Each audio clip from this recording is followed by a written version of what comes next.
Our next guest believes that spirituality and brain research can increase better outcomes in life. Sam Ayeni is a mental health researcher who helps people unlock purpose and joy by blending neuroscience with spiritual insight. Welcome, Sam. Thanks, Jenna, for having me. All right. So, take me through a little bit about how you unlock purpose and joy by blending something like neuroscience, which, of course, is a very specific kind of discipline, with spirituality, which is much more about belief and faith, etc. How do those two things go together?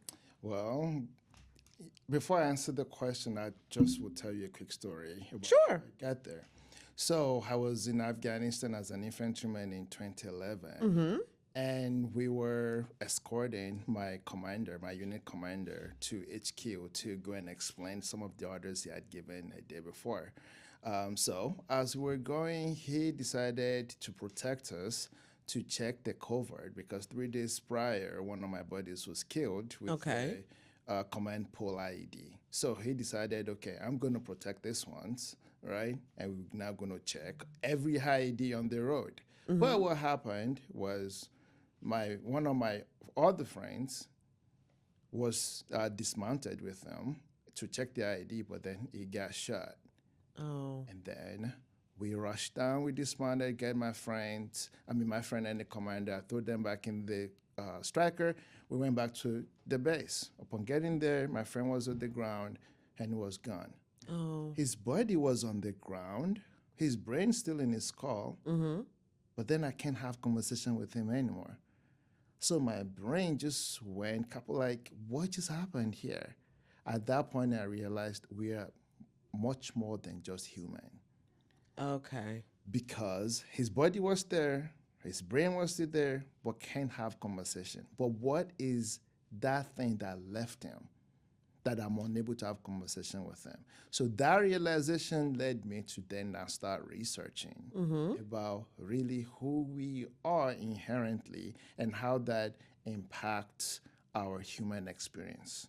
So with that, I went into researching. I was born into Christianity. Uh-huh. My bad dad was a pastor. Mm-hmm. I was taught a lot about theology, about Bible, but a whole lot of it doesn't really transfer to my human experience. Okay. So I'm like, okay, well, in order for me to actually believe that God exists, I need to have a brain first. But what happens in my brain when I say I believe in God and I'm communicating with the divine or whatever that I'm doing, praying, reading the Bible, I still need a brain to do that. But what's happening in my brain? Okay, so what is perhaps the actual neurological impact of faith or the neurological chemistry of faith? Yes. There we So what's go. happening in my brain and how do I match both together to create the outcome that I desire in my human experience?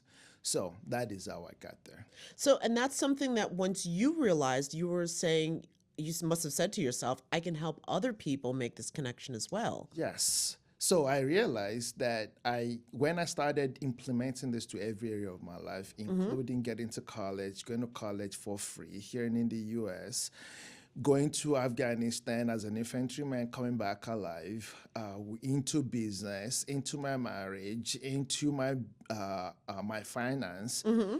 and implementing this theory or framework into every area of my seeing result. I'm like, well, this is not a fluke. If I can do this repeatedly, I'm sure others can do the same. So that is what motivated me to want to teach the same concept to others. Okay. And so when you're talking about teaching to others, is there an ideal client or perhaps an ideal person who would be best suited to be ready and open to understanding that neurology and spirituality can go hand in hand? Because I think for some people, you might be a little bit too out there for. So, do you have an ideal client? Yeah, so my ideal client is someone who already believes in God to begin with, Mm-hmm. but from a Christian perspective. So they Okay. believe in the Bible. But then they're struggling with life, or they're struggling with their career, or their relationship, or they even lack purpose.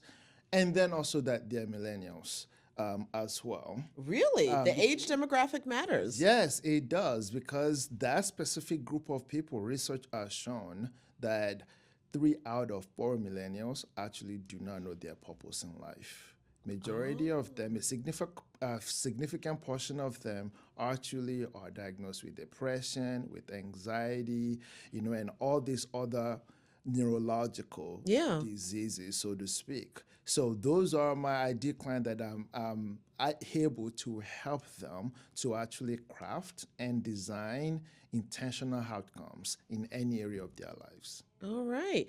Well, that's really, really fascinating. I guess, what is the most important thing that you would want someone who is engaging with the equation of life, as you put it, Yeah. to bear in mind? Because we're almost out of time, but just Yeah. give me one little point that somebody should take away from. So you should understand that 95% of your behaviors are controlled by your subconscious mind. Mm-hmm.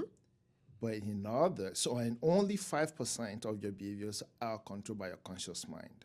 So that means significant portions of what you do, your actions, your behaviors are controlled by what you are not conscious of. Oh. So, but in order to change your human experiences, you need to change and rewire your subconscious mind. And that is what I help you do. Well, I think that is information that everyone can use, but especially a demographic that is entering into midlife, because Yes. that's when a lot of these questions start to come to an head. Sam, thank you so much for joining us. This was really great. Thank you, Jenna, for having me. Absolutely.